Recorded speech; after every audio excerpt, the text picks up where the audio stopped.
Who saw that coming then? Botafogo beating the European champions Paris Saint-Germain. The magic of the Club World Cup. Apparently, we all know the South American teams take this competition very, very seriously. And also, it's obviously the new format, the inaugural tournament of this format. But historically, the Club World Cup's always been super important. I guess for all teams who play in it, but, definitely more so for the South American teams.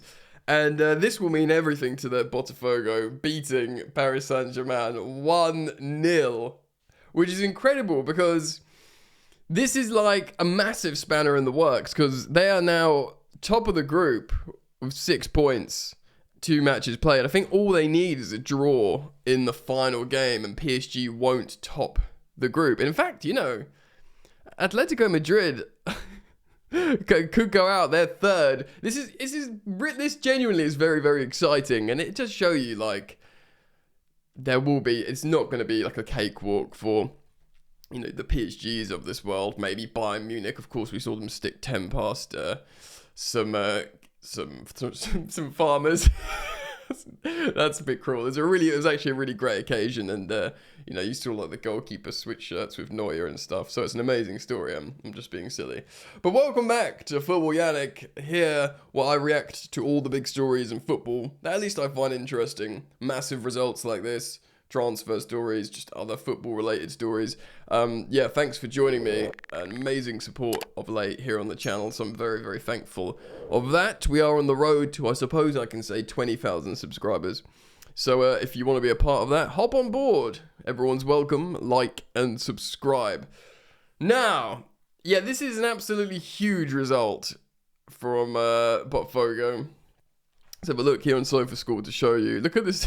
1-0. Jesus getting the deflected goal. I think he scored in both the games so far. But as you can see, this attacking momentum meter, loads and loads and loads of PSG.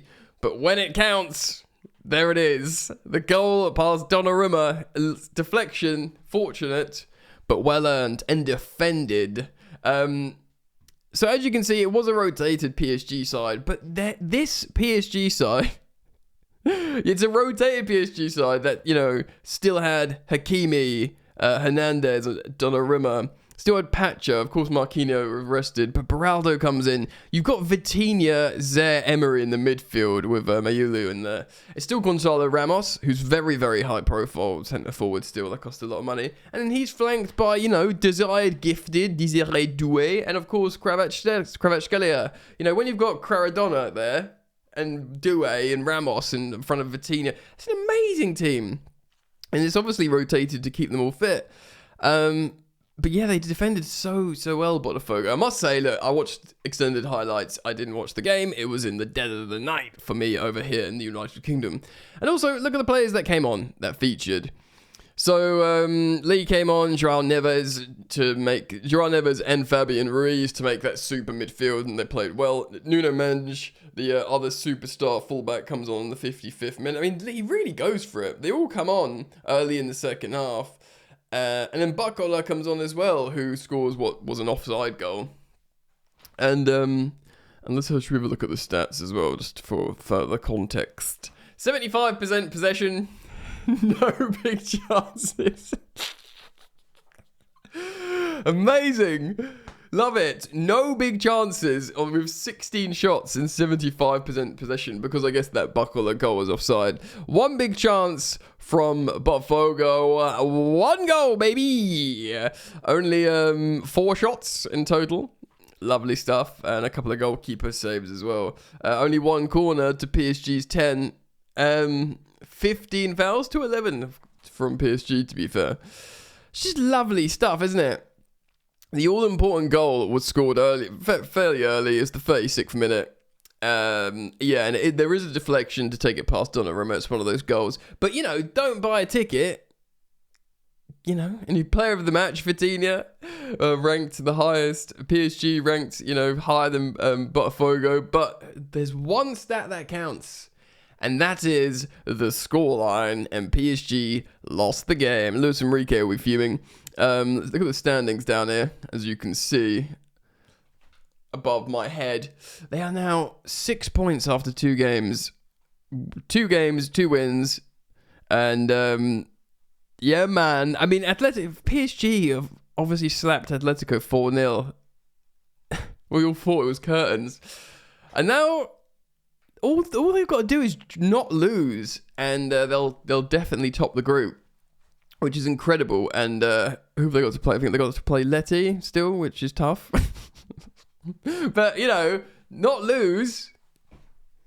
They might lose. But it's an amazing story. And it just goes to show that this competition is open. And it's open despite the big guns taking it seriously. And this rotation, you know, in the heat of America at the moment, this is still them taking it really, really seriously. You know, with all those players coming on, the players that started are really, really good. I don't think it's disrespecting the opponent at all in terms of their selection. I think it's them, like, you know, saying, yeah, we can absolutely win with this lineup, and we should win. And if not, we got the players off the bench, and they did all that. And Luis Enrique's boys, his garçons, still lost. So other teams will be looking at this. And when I say other teams, like, you know, all teams, I don't want to disrespect anyone in this cup because this can happen. But, you know, the teams that will benefit most financially, I mean, again, everyone's going to benefit financially. But, of course, the prize money is skewed towards the European teams. But Chelsea in, you know, world, and Man City in PSR world, especially Man City who've spent loads of money, will be looking at this going, ooh la la, this is ours to lose, boys. Again, Real Madrid, Bayern Munich, you know, Harry Kane's won his first trophy in his career, winning the Bundesliga with Bayern Munich. Everyone will tell you, though, yeah, he was supposed to win the Bundesliga with Bayern Munich every season. You know, it was the Harry Kane curse that almost saw Leverkusen win the invincible domestic treble or whatever it was they won. But he'll be thinking, you know what? Even though the Club World Cup, this new particular trophy, is new in its current iteration, everyone wants to win it. And not just because the money, the trophy looks good. There's loads of good teams in it. Harry Kane will be thinking, yeah, if I get this just after winning the league, I'm well off and running. Do you know what I mean? Up and running. Despite actually him not scoring or assisting a single goal in a 10-0 win, which, by the way, is very funny. Even me as an England fan can see the funny side to that. 20 goal involvements available. You didn't get one as the centre forward. Jokes. So yeah, Bayern Munich will be thinking that, you know, Real Madrid, Bayern Munich, Chelsea, Man City will be thinking, if PSG, you know, if this can happen to PSG, we can take home the whole 100 mil or however much it is when you win it and get the trophy in the cabinet and the prestige and, you know, get more of the fan base. Marketability as well, that's part of the exercise for a lot of these clubs in America, trying to get a bigger fan base, generate their, you know, brand, grow their brand, and winning this Club World Cup would do that. So there's like a bunch of reasons. Obviously, that's a little bit unsavory, earning money, brand awareness, but there's still glory. And again, if you want to find the glory in the Club World Cup, look at the South American teams, you know, look at the African teams, the Middle Eastern teams. They take this very, very seriously. And it's a lot of fun. Wow. Let me know your thoughts. Like I said, it was in the night. I just watched the extended highlights and I, you know, looked at the stats of you here today. But let me know if you watched it, what you thought of the game. I'll probably upload at least 1 or 2 more videos today here on Football Yannick. Daily content, of course. So thank you for your continued support, for liking and subscribing. I do hope to see you back here soon. Wow. What a result. Peace.